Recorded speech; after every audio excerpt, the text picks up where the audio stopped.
अस्सलाम वालेकुम, welcome to the educational learning channel. My dear students, आज हम यहाँ क्लास 9 सिंध बोर्ड के कुछ इम्पॉर्टेंट क्वेश्चंस को डिस्कस करने जा रहे हैं। ये क्वेश्चंस ना सिर्फ बच्चों आप लोगों के लिए इम्पॉर्टेंट हैं, बल्कि ये क्वेश्चंस आप लोगों के लिए वेरी इंपॉर्टेंट हैं। ये आपके पेपर का इंशाल्लाह 2024 के पेपर का 70 to 60% पोर्शन है। जिस बच्चे ने इन सारे क्वेश्चंस को मेमोराइज़ कर लिया, इंशाल्लाह ताला वो बायोलॉजी के पेपर में बहुत अच्छे नंबर ले सकेगा। जिसमें हम पहले क्वेश्चन की बात करते हैं, तो यहाँ मैं कुछ डिफरेंसेस आपको कहूँगी कि आप उसे लाजमी लर्न कर लीजिए। जिसके अंदर पहला डिफरेंस हमारे पास है लाइट रिएक्शन और डार्क रिएक्शन का। लाइट रिएक्शन और डार्क रिएक्शन आपने फोटोसिंथेसिस के टॉपिक में पढ़ लिए होंगे कि in the presence of sunlight and in the absence of sunlight जो प्रोसेसेस होते हैं प्लांट के अंदर, वो कहलाते हैं हमारे पास लाइट और डार्क रिएक्शन।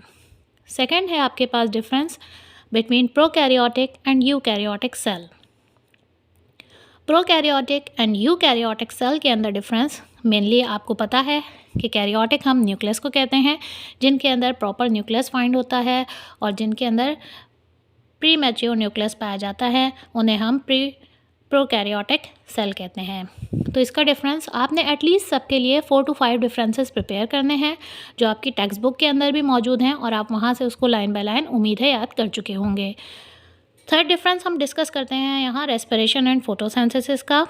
आपको पता है कि हमारे पास जो है वो रेस्पिरेशन फूड बर्निंग प्रोसेस है, जिससे आप एनर्जी यूज़ करते हैं अपनी बॉडी के अंदर, कि in the presence of oxygen जो बर्निंग ऑफ फूड होती है उस पूरे प्रोसेस को हम कहते हैं।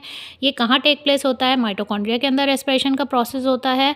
इसके अलावा फोटोसिंथेसिस का प्रोसेस जो होता है वो क्लोरोप्लास्ट के अंदर होता है, जिसके अंदर पौधे अपना जो है वो फूड प्रिपेयर करते हैं। जब पौधों को पानी दिया जाता है, सनलाइट की प्रेजेंस होती है, तो वो कार्बन डाइऑक्साइड जो एयर से इनहेल कर रहे होते हैं, उसके ज़रिए प्लांट जो है वो वाटर और कार्बन डाइऑक्साइड को मिक्स करके ग्लूकोज यानी C6H12O6 बनाते हैं, और इसके साथ हमारे पास ऑक्सीजन गैस प्लांट से रिलीज़ होती है, जिसे हम in the day time inhale करते हैं। तो ये पूरा फोटोसिंथेसिस का एक प्रोसेस होता है। इसके बाद डिफरेंस नंबर 4 है animal cell and plant cell. Animal cell और प्लांट सेल्स के अंदर आपको एक सेल वॉल का बिल्कुल डेफिनेट रीजंस पता है। दूसरे, इसके अंदर क्लोरोप्लास्ट नहीं होता, प्लांट सेल में क्लोरोप्लास्ट होता है, एनिमल में नहीं होता। तो ये सारे डिफरेंसेस हैं, सब आपकी टेक्स्ट बुक के अंदर मौजूद हैं। इसके बाद डिफरेंस है कैटाबॉलिज्म और एनाबॉलिज्म के अंदर। कैटा मीन्स ही ब्रेक होती है और एना मीन्स होता है फॉर्मेशन। तो इन दोनों का भी डिफरेंस आपको इजीली बुक के अंदर मिल जाएगा। यहाँ जो कीवर्ड्स हैं उनको मैं थोड़ा सा डिस्क्राइब कर रही हूँ, इन्हांस कर रही हूँ, बाकी आप लेक्चर में से पढ़ लीजिएगा। मेरी बहुत सारी वीडियोज़ मौजूद हैं यूट्यूब पर, और उसके अंदर सारी डिटेल्स मौजूद हैं चैप्टर वाइज। माइटोकॉन्ड्रिया और क्लोरोप्लास्ट का डिफरेंस है। अब आपके पास बहुत सारे प्लस पॉइंट भी हैं, यानी अगर आपने रेस्पिरेशन और फोटोसिंथेसिस का टॉपिक बहुत अच्छे से कवर आउट किया है, तो माइटोकॉन्ड्रिया और क्लोरोप्लास्ट का डिफरेंस लिखने में आपको ज़्यादा टाइम नहीं लगेगा। इसके बाद नेक्स्ट है आपके पास माइटोसिस और मियोसिस में, देन लास्ट है एक्टिवेटर और इनहिबिटर में।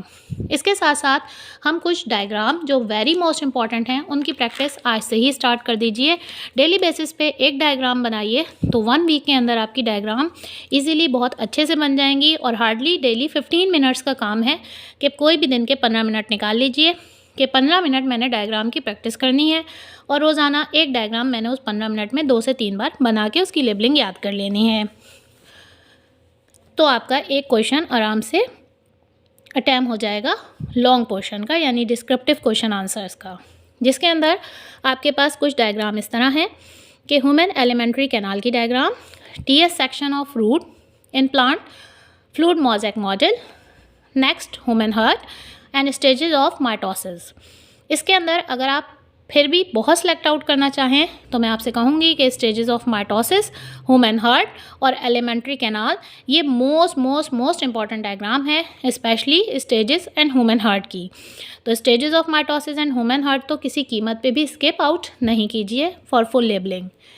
आगे अगर हम बात करें तो डायग्राम के साथ आपके कुछ जो हैं वो शॉर्ट क्वेश्चंस आते हैं, उनको डिस्कस कर लेते हैं, जिसमें पहला है आपके पास माइटोकॉन्ड्रिया। तो माइटोकॉन्ड्रिया के 5 to 6 पॉइंट्स बुक से प्रिपेयर कीजिए सब हेडिंग के साथ, उसमें सब हेडिंग ऐड करके कि इसका क्या फंक्शन है, क्या शेप है, कैसी फॉर्मेशन होती है, स्टोरेज ऑफ फूड करता है, रेस्पिरेटरी सेंटर होता है माइटोकॉन्ड्रिया प्लांट के अंदर।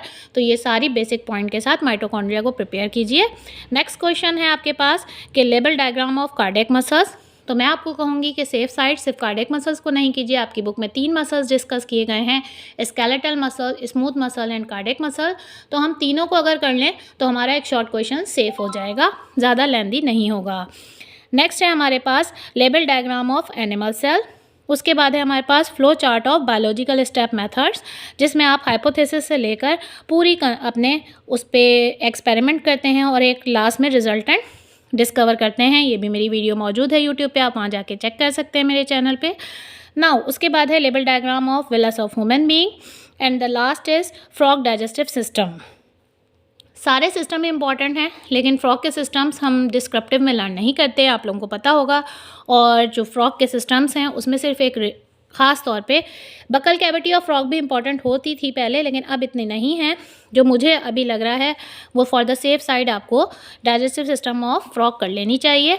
करना तो आपको पूरी बुक है, बहुत अच्छे से पढ़नी है, लेकिन वो बच्चे, वो स्टूडेंट जो किसी भी वजह से अपनी अब तक तैयारी मुकम्मल नहीं कर पाए, वो कम से कम अपनी तैयारी को स्टार्ट लें इन क्वेश्चंस के साथ। आगे मैं आपको एग्ज़ाम्स जैसे ही बहुत ही वेरी नियर होंगे, उससे जो है वो कुछ दिन पहले इंशाल्लाह एक और गेस्ट पेपर ज़रूर दूंगी जो बहुत फाइनलाइज होगा, लेकिन अभी ये मिनिमम ये क्वेश्चंस लर्न आउट कर लीजिए।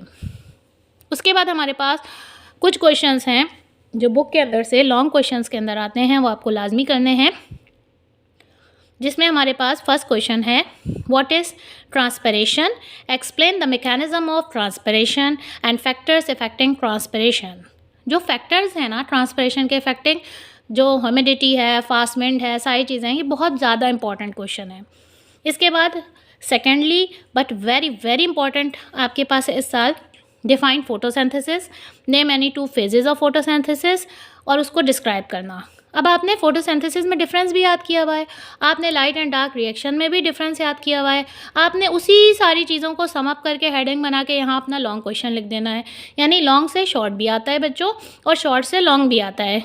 तो इज़ द ईजीएस्ट वे कि आप पहले जो है वो कुछ अच्छे लॉन्ग याद कर लीजिए, या फिर पहले अपना शॉर्ट कर लीजिए और फिर उसको सम अप करके लॉन्ग में लिख दीजिए।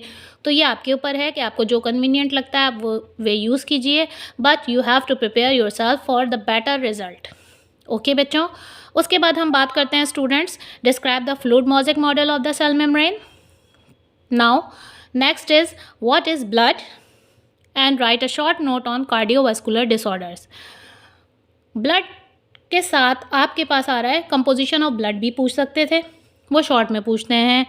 कंपोनेंट्स ऑफ ब्लड, जो कंपोजिशन ऑफ ब्लड के अंदर आती है, white cells, RBCs, red blood cells, ये बहुत ज़्यादा इंपॉर्टेंट हैं। लेकिन कार्डियोवास्कुलर डिसऑर्डर्स जो हैं, जैसे मैं आपका स्क्लेरोसिस वगैरह है, ये एरिथ्रोस्क्लेरोसिस वगैरह, ये सारी चीज़ें आपने बहुत अच्छे से कार्डियोवास्कुलर डिसऑर्डर्स कर लेने हैं।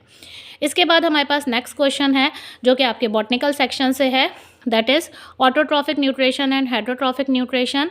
तो इसके जो डिफरेंट मेथड हैं हेटरोट्रॉफिक न्यूट्रिशन इन प्लांट के, जिसमें पिक्चर प्लांट वगैरह भी है, सारी चीज़ें, तो इसको अच्छे से लॉन्ग में आपने करना है। नेक्स्ट माइटोसिस और मियोसिस में से एक क्वेश्चन ऑन एंड ऑफ लाजमी आता है लॉन्ग के अंदर। तो very important question is what is mitosis and describe the mechanism of mitosis. अगर लॉन्ग के अंदर पूछा गया है तो आप इसमें डायग्राम अगर लिखी है तो ज़रूर बना के आएंगे, नहीं लिखी और टाइम बच रहा है तो लाजमी माइटोसिस की स्टेजेस के अंदर डायग्राम कंपलसरी होती है, आपने बनाकर आनी है। विदाउट दिस आपके मार्क्स जो हैं वो डिटेक्ट कर लिए जाएंगे। जिस तरह किसी भी न्यूमेरिकल के अंदर यूनिट ज़रूरी है, इसी तरह माइटोसिस के मैकेनिज़्म के अंदर चाहे लिखा हो चाहे नहीं हो मेंशन, आपने डायग्राम बना के आनी है। नाउ द लास्ट बस very very important question, that is what is tissue and describe the animal tissue in detail. तो एनिमल टिश्यू वो क्वेश्चन है जिसको आप कभी भी नहीं स्किप कीजिएगा। सो एनिमल टिश्यू लाजमी आपको याद होना चाहिए बहुत अच्छी तरह से। तो ये बेटा आपके पास कुछ 6 to 7 क्वेश्चंस हैं, ज़्यादा नहीं हैं, लेकिन इनको वन डे भी वन याद करें। तो मैंने आपसे कहा कि एक 15 मिनट की डायग्राम है, उसके साथ एक शॉर्ट क्वेश्चन और एक लॉन्ग क्वेश्चन, डेली का अपना 1 वीक का रूटीन बनाइए। ये 1 वीक टारगेट पेपर है, जिससे आप अपने आप को 70 to 30% आराम से बायोलॉजी के पेपर के लिए क्लास 9 के लिए प्रिपेयर कर सकते हैं। Best of luck, hope for the best result. अल्लाह हाफिज़।